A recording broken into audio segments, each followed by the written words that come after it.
que quel que soit ta monde des ténèbres, mais il y a un Dieu qui te délivrera de toutes circonstances, de tout problème.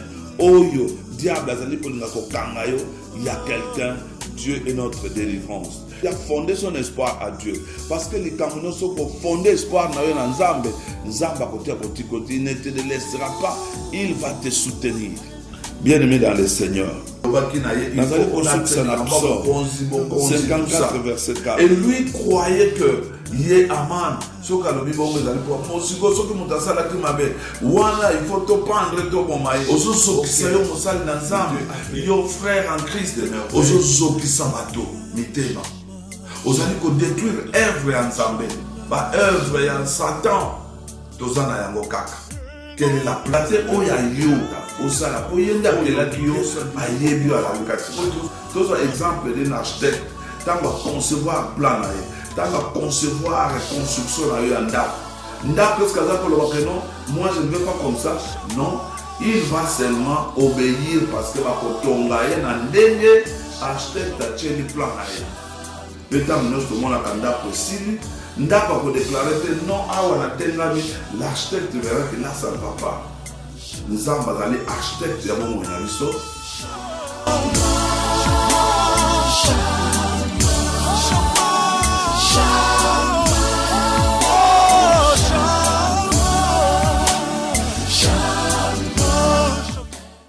Bien-aimés dans le Seigneur, bonjour.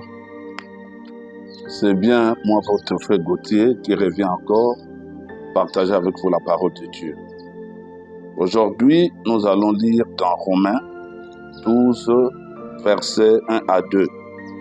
Et notre thème de ce jour, vivre pour Christ comme sacrificateur et sacrifice. C'est-à-dire vivre pour Christ en nous offrant comme un sacrifice vivant, saint, agréable à Dieu. Vous verrez ici dans le premier verset, je vous exhorte donc, frères, à offrir vos corps comme un sacrifice vivant, saint, agréable à Dieu, ce qui sera votre part un culte raisonnable. Prions le Seigneur. Seigneur, nous te disons merci pour le message de ce matin. Nous voulons que toi, tu puisses exaucer cette prière et que ceux qui vont suivre le message puissent édifier chacun, afin que nous puissions marcher dans ta crainte et un jour vivre ce dont nous sommes en train d'apprendre aujourd'hui dans l'au-delà. Au nom puissant de Jésus. Bien-aimés dans le Seigneur, je pense qu'on vient de lire en Romains 12, de 1 à 2. Et notre thème de ce matin, vivre pour Christ comme un sacrificateur et sacrifice. Jésus-Christ s'est sacrifié sur la croix. Il a donné son corps pour nous et il a été crucifié sur la croix. Et c'est comme ça, ici l'apôtre Paul nous exhorte, donc frères, à offrir nos corps comme un sacrifice vivant, saint, agréable à Dieu, ce qui sera notre culte agréable. Bien-aimés dans le Seigneur, je voulais seulement vous dire ceci en suivant ce message. Que dans 2 Corinthiens 5, verset 15, il est mort pour tous, afin que ceux qui vivent ne vivent plus pour eux-mêmes, mais pour celui qui est mort à leur place et ressuscité pour eux. C'est Jésus-Christ qui est mort et ressuscité pour nous. Et il veut que nous puissions le suivre en imitant Jésus-Christ qui a accepté de mourir sur la croix. Et aujourd'hui, nous voyons qu'il y a beaucoup de gens qui ne veulent pas comprendre la parole de Dieu et suivre Jésus-Christ comme leur Seigneur et Sauveur. Bien-aimés dans le Seigneur, je veux que nous puissions suivre Jésus-Christ comme notre Seigneur et Sauveur et marcher dans la crainte en nous offrant comme des sacrifices vivants. Nous devons offrir nos corps des sacrifices vivants pour servir notre Dieu.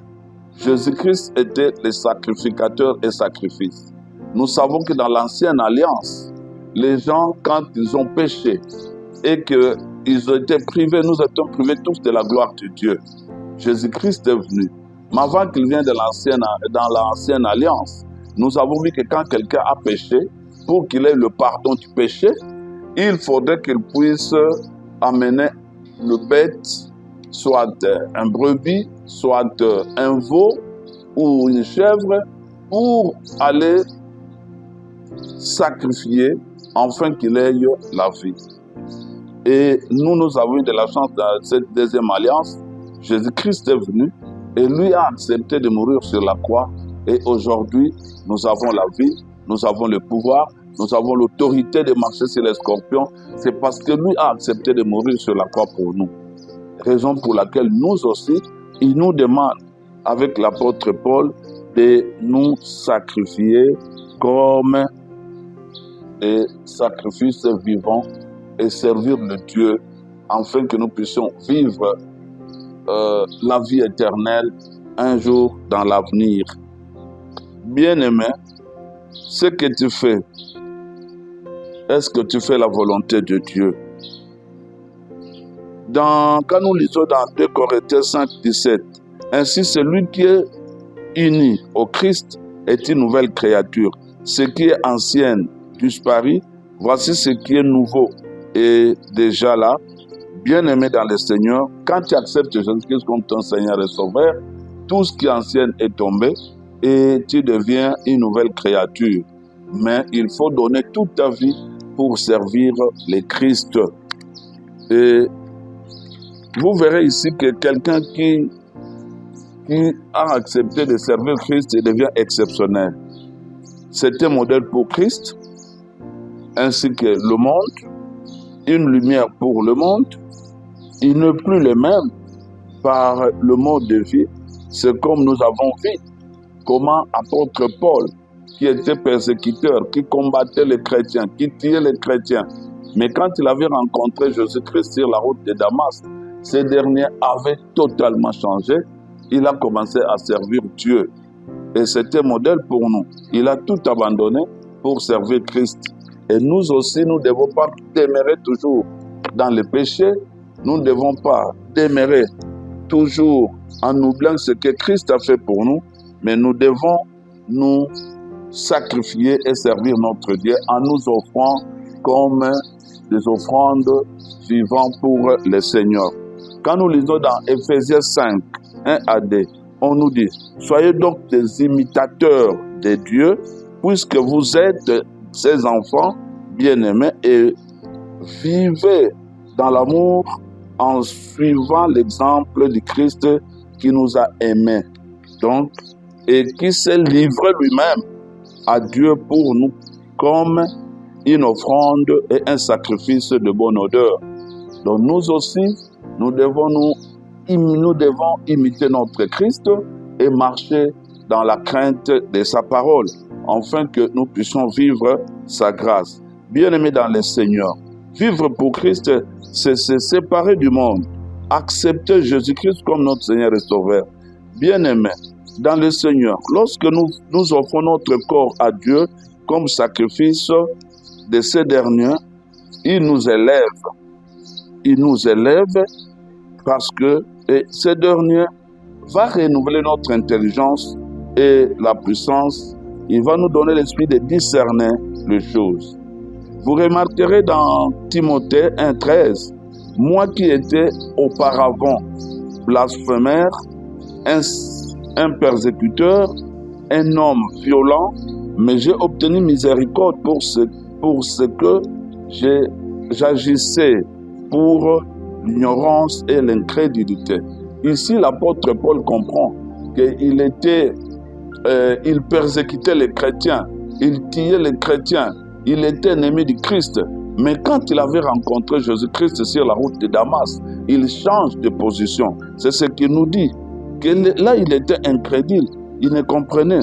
Bien-aimé dans le Seigneur, peut-être qu'aujourd'hui, tu es encore incrédule, tu es encore ignorant. Mais la parole de Dieu vous arrive ce matin ou cette journée pour vous dire que vous ne devez pas compter à demeurer dans cette situation, mais que tu donnes ton corps comme un sacrifice vivant. Tu sers le Christ, tu vas nous servir. Dès que tu serves le Christ, celui te bénira. Et il t'ouvrira des portes de bénédiction. Beaucoup de gens qui ne comprennent pas que quand tu t'attaches au Seigneur, si vous le servez, tu seras un modèle. Tu seras différent des autres. Et il y a des gens qui croient que tu es des fétiches. Non, c'est parce que tu t'es sacrifié. Tu t'es donné comme sacrificateur et sacrifice pour le Christ. Et le Christ te lèvera. Tu régneras sur cette terre. Il ouvrira des portes de bénédiction pour toi parce que tu es l'imitateur de Jésus-Christ qui avait accepté d'abandonner son trône de gloire, la richesse, et accepté de mourir sur la croix. Bien-aimés dans le Seigneur, quand vous lisez dans 1 Corinthiens 15, 9, « Car je suis le moindre des apôtres, je ne suis pas digne d'être appelé apôtre, parce que j'ai persécuté l'Église de Dieu. » Là, c'est l'apôtre Paul qui nous dit, « Bien-aimé dans le Seigneur, il faut offrir ton corps, ton âme, ton esprit au Seigneur, afin que les yeux de l'esprit s'ouvrent, comme Paul, qui voyait sans voir, mais il voyait tout physiquement, mais spirituellement zéro. C'est quand il avait rencontré Jésus-Christ sur la route de Damas qu'il a compris qu'il faut réellement. Et bien aimé, c'est pour tirer ma conclusion ce matin. Je voulais seulement vous dire, ou de ce jour, dans 1 Samuel 15, 19 à 23, au verset 19, on nous dit « Pourquoi n'as-tu pas écouté la voix de l'Éternel ?»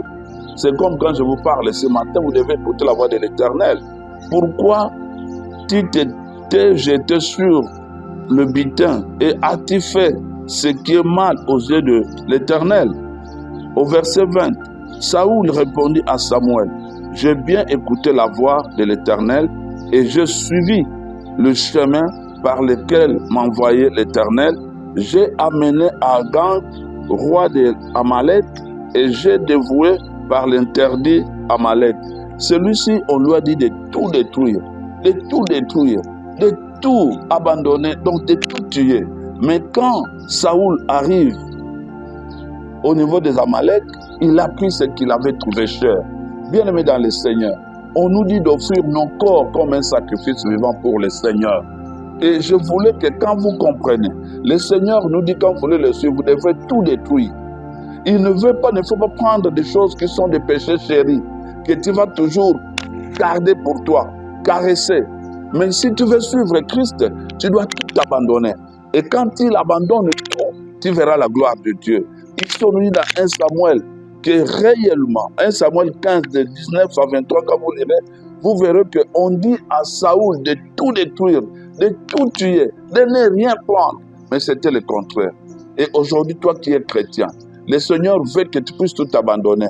Ce que tu trouves cher pour toi, les péchés chers que tu trouves, ce que tu trouves que tu ne peux pas l'abandonner, le Seigneur veut que tu puisses abandonner. Parce que si tu ne veux pas abandonner, il va te vomir comme on avait vomi Samuel, qui était roi, mais du fait qu'il n'avait pas écouté, voilà, le Seigneur l'a vomi, David l'a remplacé. Aujourd'hui, le Seigneur te supporte par tes bêtises, par tes comportements. Mais ce qu'il demande, qu'il a donné son fils Jésus qui est mort sur la croix, si toi tu peux écouter la parole et que tu le mets en pratique et que tu changes ton comportement, tu seras comme Christ lui-même qui est sacrificateur et sacrifice. Bien-aimé dans le Seigneur, je pense que vous m'avez bien suivi et vous devez tout abandonner. Vous devez servir Christ pour que le Seigneur vous élève. Abandonnez cette vie de péché et marchez dans la crainte de Dieu. Soyons conçus. Vous remarquez quand on parle par exemple de leur circoncision, quand quelqu'un était déjà conçu, jamais il va revenir à son état naturel. Et nous, quand réellement a compris ce qui est Christ, quand il écoute la parole de Dieu et qu'il change sa vie, il marche dans la crainte de Dieu, le Seigneur le bénira. Quittons cette vie pécheresse, mais attachons-nous à notre Dieu. Soyons des sacrificateurs sacrifices. Donc c'est quelqu'un qui a donné toute sa vie, qui a donné son âme, qui a donné son esprit et qui serve le Seigneur. En servant le Seigneur, nous régnerons sur cette terre. Oui, les gens te diront de n'importe quoi. Les gens parlent de toi, mais vraiment ce monsieur, il a touché. Non. Quand on se donne au Seigneur, voilà, bien-aimé, nous vivons la bénédiction. Je vais vous donner le dernier exemple pour clôturer. Il y a eu quelqu'un, il a épousé une dame. La première femme, il avait trouvé belle, une jeune fille. Mais quand elle avait vu que cette femme ayant fait longtemps, non, ce n'est plus elle. Elle trouve encore une autre femme. Deuxième, qui elle avait fait tout. Troisième et la quatrième aussi. Mais qu'est-ce qui s'est passé? Ce dernier tombe malade. Il dit à la quatrième, nous allons partir. Si je mourais, je vais mourir avec toi. Et quand il était gravement malade, la quatrième dit que moi, je n'ai pas besoin de toi. Va seul, je ne peux pas partir avec toi. Le troisième, idem. Il nous dira, moi, je ne saurais pas partir. Le deuxième, non, mais le premier avait dit que si tu mourrais, je serai avec toi.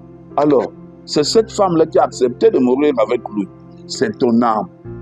C'est ton âme. Bien aimé, c'est ton âme. Tout ce que tu peux faire, on va t'abandonner. Les amis, les jours que tu mourras, ils seront là. Ils vont préparer tes obsèques. Mais les autres vont t'abandonner. La richesse restera. L'argent restera. Mais ton âme ira avec toi. Ton âme ira avec toi. Alors il est grand temps de préparer ton âme, de servir le Seigneur, de marcher dans la crainte de Dieu, de te donner comme un sacrifice vivant pour le Seigneur. Et tu verras la main de Dieu. Je vous bénisse, que le Seigneur soit avec vous. Écoutez cette parole et les mettre en pratique. Nous prions. Seigneur Dieu, nous te disons merci. Toi qui as commencé avec nous, qui venais de terminer avec nous, que cette parole prenne de la place dans la vie de chacun de nous, afin qu'il puisse le mettre en pratique. Et sachez que nos corps sont les temples de toi, notre Dieu, et nous devons t'offrir comme des sacrifices vivants, afin qu'en te servant, en t'imitant toi, notre Dieu, tu nous élèveras, tu nous béniras. Et un jour, nous quitterons cette terre des hommes, nous te verrons et nous serons dans la joie. Au nom puissant de Jésus. Amen.